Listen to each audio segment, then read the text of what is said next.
I know that a lot of us Muslims, we believe that it was a journey in a dream, and some believe that it was a physical journey. Well, no, most of the... So what do we have to actually believe? Yeah, it's a good question. To understand Al Kahf? Most of the people do believe, because they read, that it's a physical journey Prophet ﷺ is talking about. Otherwise, Prophet ﷺ saw many things in the dream. Mm-hmm. He saw Ibrahim alayhi salam's dream. He saw, the hell and heaven in his dream, and he saw, there's so many dreams. I don't even want to go through. Most of the Muslims know about so many dreams of Prophet ﷺ. Yeah. If this was also a dream, then the Arabs wouldn't have a problem. Yeah, Miraj became a very big bone of contention between believers and non-believers. Yeah, and so much so that they started making fun of the Prophet ﷺ, that and all the Sahaba, that now your Prophet has come up with this this travel. You actually believe that? So if it were a dream at any level, even a weak hadith wouldn't have been there. Yeah, and besides, if someone sees anything in the dream, no one's going to come and question you. Oh, did you have this dream? Because everyone knows that everything is possible in the dream. Yeah, that's why. So what was a big thing for them to come and ask? Even the weak hadith of Miraj, the problems of the Sahabas, that wouldn't have been here. If Sahabas at any level thought this was a dream, it would not have been a problem at any level. But it is such an array of hadith and the problems Arab were giving to the Sahabis, that now I'm just talking to those people who think that those hadiths are zaif. There's so many hadiths which are zaif only on a dream. It literally is a paradox. Yeah. If you believe it's a dream, then there shouldn't be any hadiths. Forget zaif hadiths. Yeah. Because nobody bothers about a dream. I fly in a dream. Yeah. I've seen the sun and moon in a dream. I literally have. So nobody's going to think that they're going to ask my brother that, you actually believe Sahil, who had a dream that he was standing on sun, or the moon, or wherever. So it's wow, that's a very important point, actually. Yeah, it's a game changer. For the people who believe that it was a journey in a dream. Yeah, then there wouldn't have been any text about those problems Sahabas were going through, and the Prophet ﷺ was going through, of whether he's telling the truth or not. Yeah, because no one's going to ask you about your dream. Yeah, let alone ask your friends.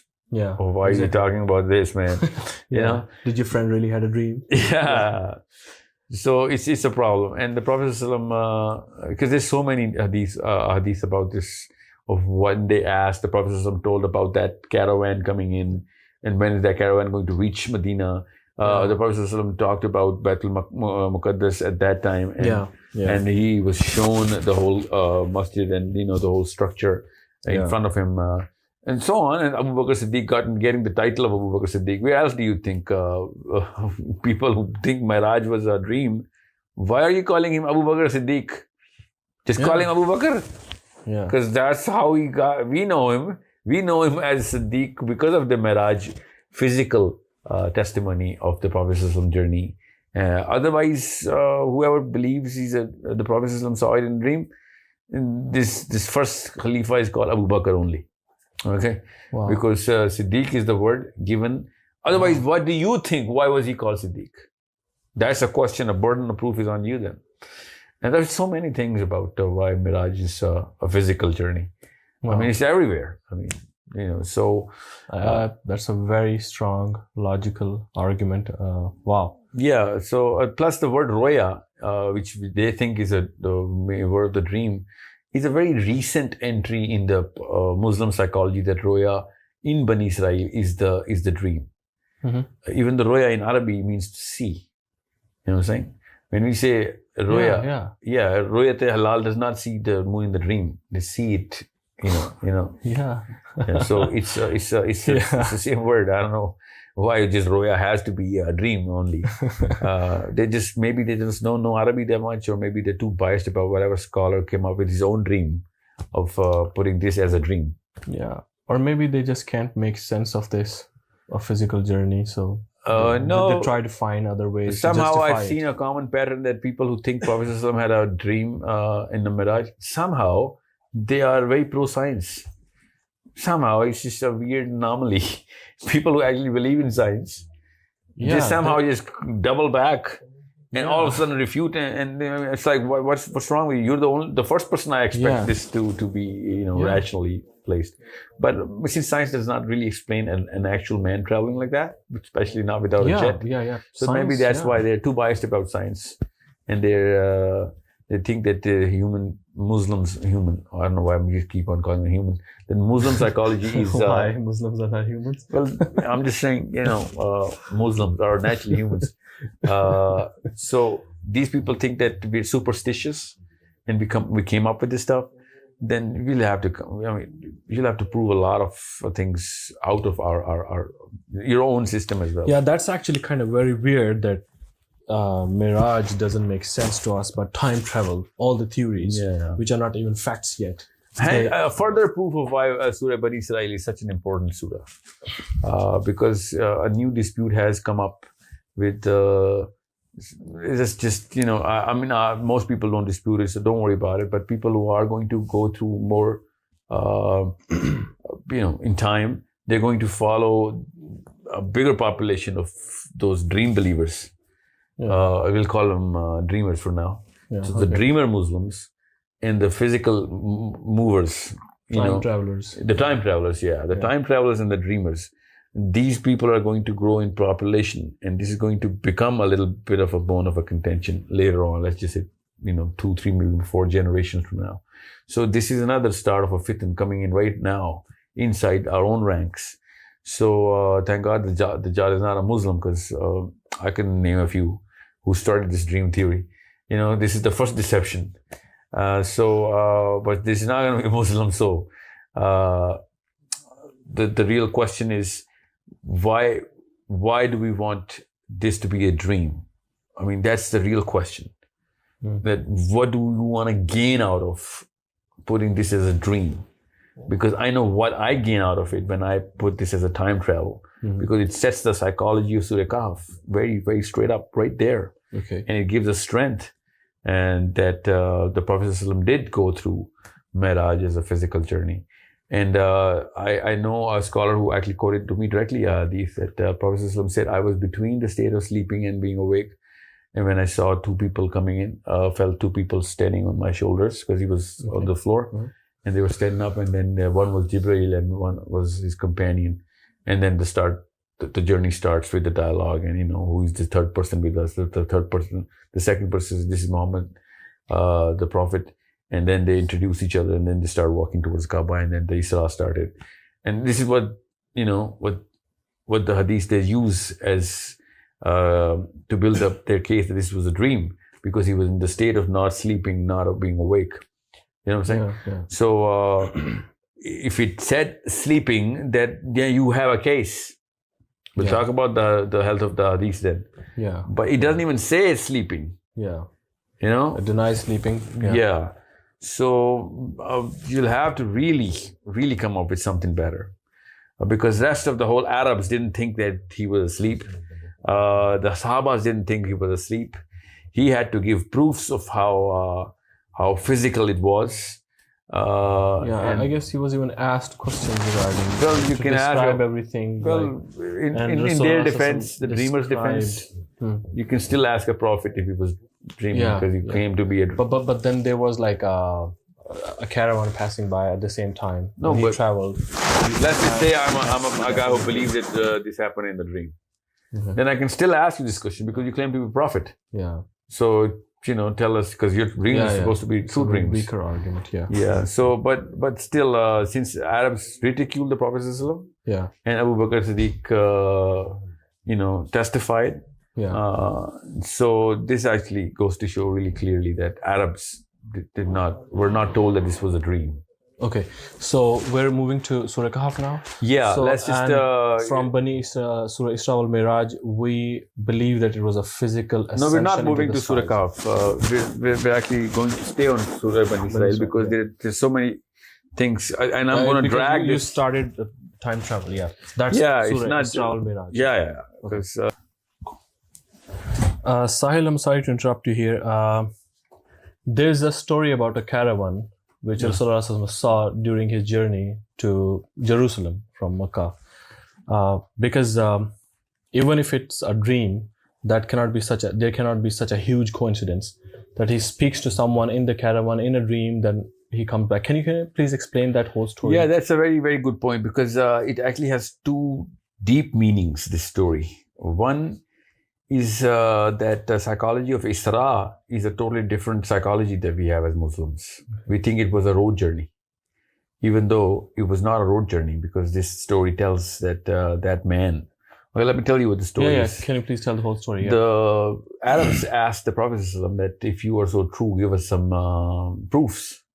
And the Prophet ﷺ said that there's a caravan that is coming in, and it's going to reach that certain day on a certain date and a certain time. And it did reach that, because the Prophet ﷺ saw how far that was. And not just that, during his journey, he saw that there was a man inside that caravan who had lost his camel. And Prophet ﷺ was looking from above, so he knew where the camel was. So he actually told that guy that this is where you should look.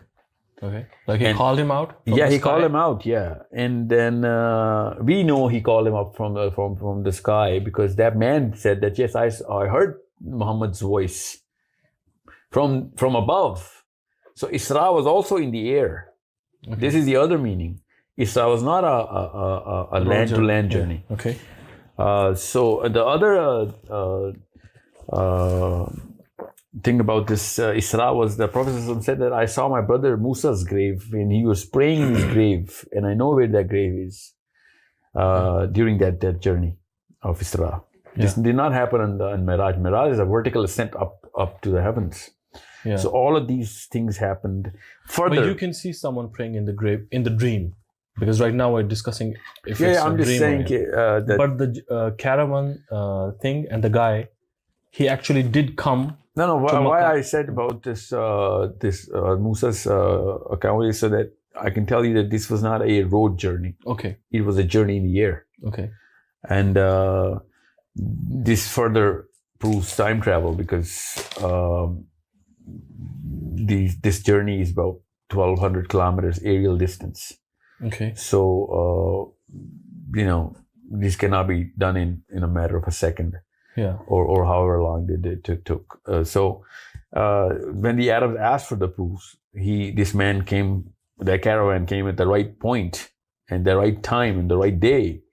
And this man was asked, and he said, yes, I did lose my camel, and I did hear the Prophet's voice. Wow. Okay, and so that cannot be in a dream, because you cannot be just saying anything in the dream. And if I see you in my dream and I tell you to do something, you're not just going to come to my home next day and say, I heard you say that. Yeah. So again, that's a secondary proof. The primary proof itself is Arabs asking for the proof. Yeah. You know what I'm saying? Whatever he gave as proof is secondary in this argument. Okay. So again, for people who really are looking into this sort of confusion, this literally nails it, that this is not a journey in the dream. Okay. So from Bani Israel, what we have to learn is the time travel. Yes. Before we move on to Surah Al Kahf. And not just the time travel, but the technology of time travel. Okay. Because these are two different sorts of technologies that were used. Okay. Can you please explain? The Isra was done. What do you mean by technology? Technology it's like a mythical story. No, it's not. I'll tell you why. But we just believe it because we're Muslims. We just don't. Well, I don't want to use the word just, because that just lowers the psychology. We just believe it means that's how most of the Muslims do, actually. Well, I'll tell you. That's why we can never justify it. We can never argue about it. We just say, it's a matter of our faith. He did travel and... Yeah, but it shouldn't be said in an inferior psychological way. Yeah. It should be a very superior thing. Mm-hmm. Because Newton didn't say, hey, you know what, I just believe that there's gravity. He said it is gravity. Yeah. You know what I'm saying? That's the belief. But that's very unfortunate that that's the level of... Yeah, that's exactly why I'm saying Surah Bani Israel is so important, because that's the Newtonian belief that we have to put in time travel. Okay. Einsteinian belief that we have to put inside time travel. Okay. Way more than him, actually. He was theorizing it. We actually have proof. Yeah. You know what I'm saying? So we don't just believe it. We actually believe that this is the only thing which is true. When a scientist says, hey, you know what? Einstein is proven wrong. We don't care. We don't believe it because Einstein said it. We believe because Muhammad bin Abdullah Sallallahu Alaihi Wasallam said it. Yeah. And we know that, if we believe at that level, we might just have a shot at, being those of the Siddiqeens. So it means we do have a real man who experienced time travel. Not That's just the a Prophet, very, a very, lot of other very- people time travel, but Really? I will come to Surah Kahf later. Okay. But That's gonna this get is really where interesting. this is where the psychology has to be constructed. And this is why I said there's no chances or coincidences in Quran. Mhm. The concept of time travel, concept of angels taking Prophet in a linear direction from Kaaba to Baitul Laham, where the Dome of the Rock, Yeah. where the ascension did take place. This is something which is Surah Bani Israel, it's not Surah Kahf. So when we understand this, and then we go to Surah Kahf, then we come to Surah Kahf really well prepared as to how to look at Surah Kahf altogether. In different chapters, you see that unless you know what all of this is all about, you won't be able to put Ashab Kahf's time travel and Zulkarnain's journey, because Zulkarnain travels through the Isra that this first part of Miraj is, which is Isra. Okay. So because Miraj is a key word which is in the Quran, and the travel of the angels through certain pathways is called Miraj or Maharij in plural. So even the time lapse and the time difference is also told by Allah subhanahu wa ta'ala in Surah Maharij as to how angels travel about in the universe, and how their one day equals to X amount of years in our planet. So Maharij and Miraj is a totally different concept. This is why Bani Israel, Maharij. Maharij is the plural of Miraj. Okay. Miraj means ascension, and Yeah. Maharij means ascensions. The ways of ascension. Okay, ways of, like, you can say portals. Yeah, literally portals. These are different Okay. portals all used by the angels as per Surah Maharij. That's the name of a surah. Wow. So we have a surah in the Quran Yeah, we have which a talks surah. about ways of ascension, Yeah, portals. for angels. Okay. Yeah, and even the time differential is given in that surah. Okay. The time which is taken Yeah. by an angel is a day at that portal It's like is 50,000 years on this planet. on this planet. Yeah. So this is something which is a very clear psychological construction of a Muslim mind as to how all of this universe is coming about and how things are going. And since Surah Bani Israel talks about two different types of travels, so we can't just say, oh, it's a Miraj, so Maharij. No, it's not. Isra is also there. Okay. So there's another way Okay. to travel other than the those. So there's a angelic way, portals. there's a portal to traverse the earth, and Yeah. then there's a way to exit the earth. Yeah. Okay. That's So there's two kinds of traveling that has two kinds of ways. Ways. Yeah, That yeah. is to say. Okay. So once we have that in order, then we can actually understand what kind of choice of words Allah subhanahu wa ta'ala used in Surah Kahf. Okay. Because he uses certain words. Mhm. And those certain words are used all over the Quran. We just somehow, don't use the meaning of those words in Surah Kahf somehow. And this is a problem that we need to solve. And this is why I said Bani Israel actually is a very key element of Surah Kahf. Its placement, its concept, and the types of journey, and time lapse, and so on and so forth. It actually creates that clarity for a Muslim mind that this is how it works. So now let's see what Surah Kahf is all about, so that we can understand that. But again, Iman is imperative here. Iman is critical. If we have that Iman in the Quran and we do not validate Quran through science, then we're good. But if we validate Quran through science, then we've lost the battle to begin with, even before the battle, because now we're looking for science, because time travel concept, as soon as I say time travel, you're going to think Einstein. You're not going to think Muhammad Sallallahu Alaihi Wasallam. Yeah. You're not going to think Surah Bani Israel. No, that's not how we think. Because But nowadays, when you talk about time travel, it's the Interstellar that I think about. yeah. So why are we looking at any kind of spaceship Yeah. Why did not we think when somebody said interstellar? Why didn't we think white horse? Yeah. Because that's the first interstellar that we actually found out. Yeah. Actually, we found that out through other prophets as well. But we're talking about Surah Al Kahf right now. Mm-hmm. So the real question is, where do we settle the iman on all of these things, and what is the definition of iman? Mm-hmm. Once we have that, and we can only know that through the iman of Sahaba, because prophets and all the other prophets, they have a totally different matrix of what iman is. Yeah. So what was the psychology of Sahaba regarding all these things? The Sahaba psychology was... And how are we so different than them? Where do we lose the track? We have them, and then we have a lot of opinions of 1400 years of different European and Arabian and other scholars, and even before that we predate our psychologies, Saint Augustine and Aristotle and so on and so forth. So the thought process actually is inherited through a lot of clutter of a lot of people's differential of opinion, and then we get lost in the middle.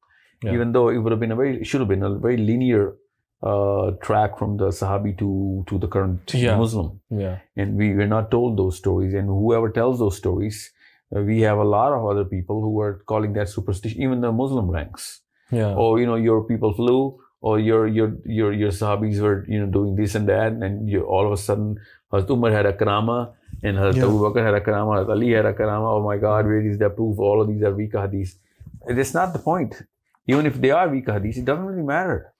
I'm talking about the psychology of this technology and iman on this technology. This Sahaba had, and this is the definition of iman.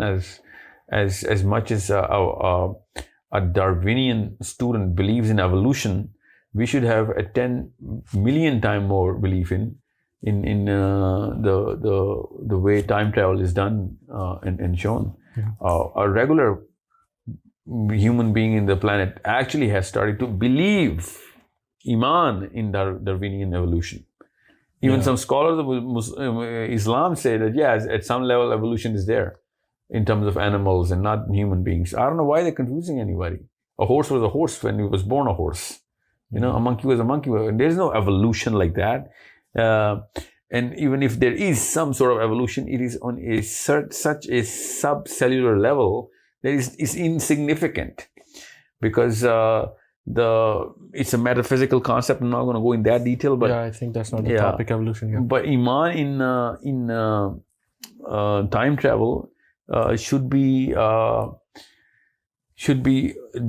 the level of Abu Bakr Siddiq, nothing less. And even if Abu Bakr Siddiq did not have that sort of iman, I'm just saying for the sake of your understanding here, we shouldn't be relying on Abu Bakr Siddiq's testimony. We should be relying on Nabi Muhammad's testimony. Yeah. You know what I'm saying? All of a sudden we think that since Abu Bakr Siddiq said it, so it's true. Yeah. No, it doesn't matter whether Abu Bakr Siddiq, that was for his own good that he believed.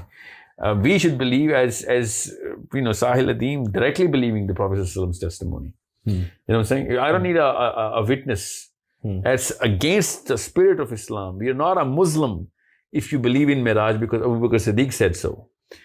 It's, a guy comes to Umar bin Khattab and he says, I need you to double check a case. I just, was not satisfied with the verdict. And Umar bin Khattab said, who handled your case? And he said, your Prophet handled my case. Umar bin Khattab slaughtered him right there. Yeah. That you coming to me to actually object and critically evaluate the decision of the Prophet.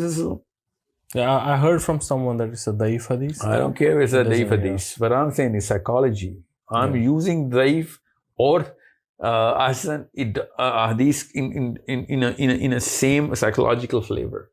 Yeah. You know what I'm saying? He better have killed that guy. That's what I want. Okay. Because if a Muslim claims to be Muslim, he's critically evaluating Prophet, then I don't know what kind of definition of religion, forget Islam. You can critically evaluate Abu Bakr Siddiq and everybody else in the world. But you cannot critically evaluate the Prophet if we know that this is coming straight from the Prophet. Yeah, I think there are more stories of Sahaba. I will tell you this kind of psychology. But what I'm saying is, this is the finest example that I can think of. If it were not a da'if, if it was a da'if hadith, which of course it is, I think this is the best hadith for knowing how iman should be. Yeah. You know what I'm saying? Let's just say, forget about this. These are two sahabis. My father says something, and my neighbor comes in and he says, "You know what? Your father is not a right man. I should be doing everything I can." You know, which I do. And how dare you say this or that about my father? Because I have that iman in my father. You know what I'm saying? Yeah. It's not just an emotional concept. Yeah. It is a very rational concept as well. Otherwise, my family structure is going to break. Yeah. If I start critically evaluating everything my father is doing. Yeah. An argument can be given here that what if your father really is wrong? Yeah. But we can't give that argument regarding Rasulullah sallallahu alaihi wasallam. No, what I'm not talking about Prophet ﷺ here. I'm talking about the psychology of iman here. Okay, the psychology of iman has to be really, really crisp. It is not something which is to be taken lightly. If the Prophet ﷺ is saying something, it is way more real than gravity. If I fall down, I'm going to get hurt. Okay, this is something which, let me tell you a little story so that you can understand, because this is a real story. The Prophet ﷺ was coming into a caravan in which he looked at a horse which he really liked, and he wanted to buy that horse, but he did not have the money at that time. He said, "I'm going to pay you when we reach home," which is Medina. So they made a deal, and the deal was done. Okay, deal is closed. The horse is yours as soon as you pay me up. But as soon as the caravan hit Medina, everybody came looking for that horse. Look at this horse. And everybody, wanted to pay big money for it. As soon as he got more money offer, he all of a sudden backed out from the deal. The Prophet said, "Why are you backing off the deal, man? We just had a deal." And he said, "Do you have any witness for this?" So there's the Sahabi, Suhaib, he was just walking by. He's a local in Medina. The Prophet says, "Suhaib, come here, and I want you to bear witness to the deal we had." And this guy, he said, "How can you be bearing witness to something which you didn't see?" Yeah. So Suhaib said, "You're talking about a horse here, buddy? I actually bear witness to heaven. I haven't seen heaven." Wow. So I do bear witness that this deal happened, and I Subhanallah. you have to, Subhanallah. honor this deal. So this is the iman. This is the actual flavor of the iman. This is why I said this. These are the construction of psychology that the Sahabas had. Subhanallah. This is something which is so imperative for a Muslim to know. And this is why I said, if you do not know Surah Bani Israel's psychology, then you'll be falling flat on your face in Surah Kahf, thinking, there's nothing about Dajjal in here. How is this surah going to save me from Dajjal? Dajjal is an animal. We have to kill that animal through a weapon. We need to believe in that weapon, that this weapon is going to kill Dajjal. The weapon is Surah Kahf. Yeah, and that weapon is Surah Kahf. But if my belief in Surah Kahf is made in Surah Bani Israel, this is how these three surahs come in together and make up a bullet which is going to shoot Dajjal down. So this is something which is so important to understand, that Bani Israel comes up with the time travel concept and the trajectory and the journeys and the ways and the ascensions and the whole 9 yards of whatever happened. And then we enter Surah Kahf, and then you'll like, if you have the total iman on how these ways come about and how these journeys happen. And then when we enter Surah Kahf, all of a sudden things fall way easier in the right places than if you just start Surah Kahf cold. Okay, Subhanallah. So it's about the first 10 verses of the Surah Kahf. Okay. Surah Kahf actually starts, let's just start with the name now. Okay. Technically speaking, this surah should have been called Zulkarnain. That's You're making a big claim. Yeah. Well, no, I'm just giving you a pattern of the Quran. Okay. Any subject that is discussed the most is determined as the as the title. Surah Luqman is by Surah Luqman's accounts and everything, and so on and so forth. Zulkarnain is discussed in such great detail that it wouldn't have been such a big surprise if we call it Surah Zulkarnain. Okay. But there's a reason why Surah Kahf is Surah Kahf. You have to understand that. And Surah Bani Israel is building up that concept. Okay. Because there's some